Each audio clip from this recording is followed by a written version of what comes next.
অন্যান্য দিনের তুলনায় কি করতে হবে? শ্রেষ্ঠ ভাবতে হবে। এটা ছিল 4 নম্বর কাজ। আর 5 নম্বর কাজ হলো জিলহজ মাস যখন চাঁদ দেখা গেল, চাঁদ দেখা যাওয়ার পর 9 জিলহজ ফজর থেকে শুরু করে 13 জিলহজ আসর পর্যন্ত, বলেন 9 জিলহজ ফজর থেকে 13 জিলহজ আসর পর্যন্ত মোট 5 দিন 23 ওয়াক্ত নামাজের পর সকল প্রাপ্তবয়স্ক নর এবং নারীর জন্য, পুরুষ এবং মহিলার জন্য একবার তাকবীরে তাশরিক পাঠ করা ওয়াজিব।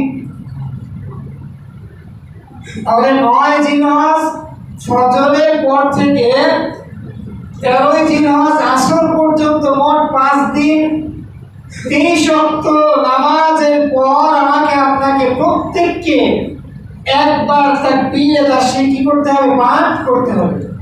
যদি আমি আপনি তাকবীরে তাশরিকটা পাঠ না করি, তাহলে আল্লাহ সুবহানাহু ওয়া তাআলার যে ওয়াজিব বিধানটা ছিল, এই বিধানটা ছেড়ে দেওয়ার জন্য আমি আপনি কি হয়ে যাব? গুনাহগার হয়ে যাব।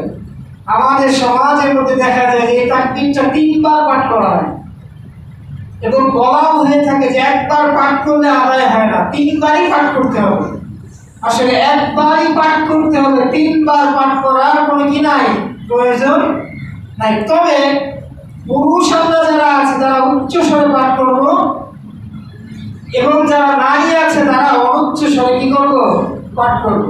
কিন্তু সকল পুরুষ এবং সকল নারী সকলেই এটা কি করতে হবে? পাঠ করতে হবে। যারা জামাতের সঙ্গে আমরা নামাজ আদায় করব, যদি ইমাম সাহেবের ভুল হয়ে যায় তাহলে পিছন থেকে মুসল্লিরা কি করবে? আওয়াজ দিয়ে উঠবে। তাহলে ইমাম সাহেব তার আওয়াজ শুনে সাথে সাথে কি করে নিবে? পড়ে নিবে। যদি কোনো কারণবশত ফরজ নামাজের পরেও আমি আপনি কি করতে পারলাম না, পড়তে পারলাম না, তাহলে এই তাকবীরটা পরবর্তী ফরজ নামাজ আসা আগ পর্যন্ত আমি আপনি কি করতে পারবো? আদায় করতে পারবো। যদি পরবর্তী ফরজ নামাজের সময় চলে আসে, তাহলে আমার আপনার জন্য আদায় করা কি থাকবে না? সুযোগ থাকবে না। তখন আল্লাহ সুবহানাহু ওয়া তাআলার কাছে আমাকে আপনাকে কি করতে হবে?